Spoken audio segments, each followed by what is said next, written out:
আসসালামু আলাইকুম everyone, welcome back to my channel. সন্ধ্যার নাস্তা নিয়ে আমরা অনেক বেশি টেন্স হয়ে যাই। প্রতিদিন একই পদ্ধতিতে নুডলস রান্না করে খেতেও ভালো লাগে না। এর জন্য আমি চিকেন দিয়ে নুডলস রান্না করব আজকে। এইখানে আমি চিকেনগুলোকে ছোট ছোট টুকরো করে নিয়েছি। নুডলসটা সিদ্ধ করার জন্য চুলায় পানি বসিয়ে দিয়েছি, আর পানিটা একটু গরম হলেই নুডলসগুলো আমি দিয়ে দেব। এইখানে আমি 4 প্যাকেট নুডলস সিদ্ধ করে নিয়েছি। নুডলসটা একদম বেশি নরম করে সিদ্ধ করা যাবে না, এতে ভালো লাগবে না খেতে।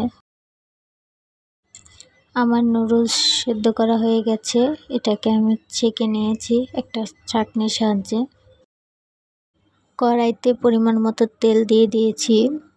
এখন আমি কুচি করে রাখা পেঁয়াজগুলোকে দিয়ে দিব। পেঁয়াজটাকে ব্রেস্তা করে ভেজে নেব।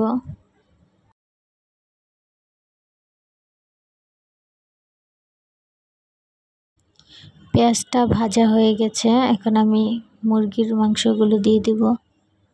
ভালোভাবে নেড়ে চেড়ে একটু হালকা ভেজে নেব, যাতে পুড়ে না যায়, এজন্য একটু পানি অ্যাড করলাম। এবার আমি এখানে মরিচের গুঁড়া, সামান্য হলুদের গুঁড়া দিব আর একটু লবণ। মুরগির মাংসটা যাতে সাদা না হয়ে থাকে, এজন্য একটু হলুদের গুঁড়া ইউজ করেছি। আর দিয়ে দেব 2 প্যাকেট নুডলসের মশলা, আর বাকি 2 প্যাকেট আমি পরে ইউজ করব। মুরগির মাংসটা ভালোভাবে কষিয়ে নিয়েছি। এখন আমি এখানে একটু রসুন বাটা দিয়ে দিয়েছি। এখন আমি এর মধ্যে গরম মশলা, এলাচ, দারচিনি ও লবঙ্গ দিয়ে দিয়েছি। আরও কিছুক্ষণ কষিয়ে নেব।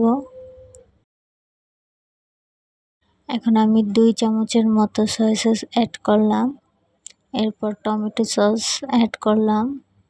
এগুলোকে ভালোভাবে নেড়েচেড়ে মাংসের সাথে কষিয়ে নিব।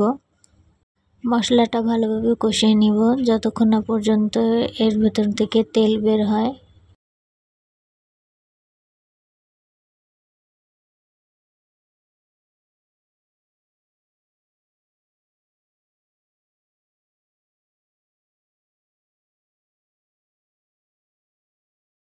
মাংসটা যাতে ভালোভাবে সিদ্ধ হয়, এজন্য একটুখানি পানি দিয়ে দিলাম।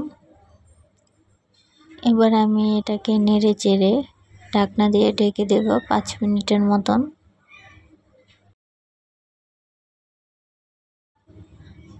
আমার মাংসটা হয়ে গেছে, ভালোভাবে সিদ্ধ এবং তেল বের হয়ে গেছে। খেয়াল রাখতে হবে যাতে কোনো রকম পানি না থাকে।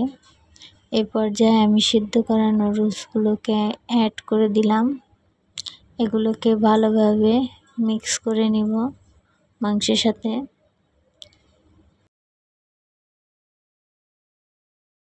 বাকি 2 প্যাকেট নুডলসের মশলাগুলোকে আমি এর মধ্যে দিয়ে দিলাম।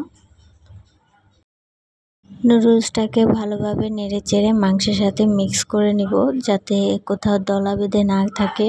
নামানোর আগে অবশ্যই লবণটা চেক করে নামাবেন।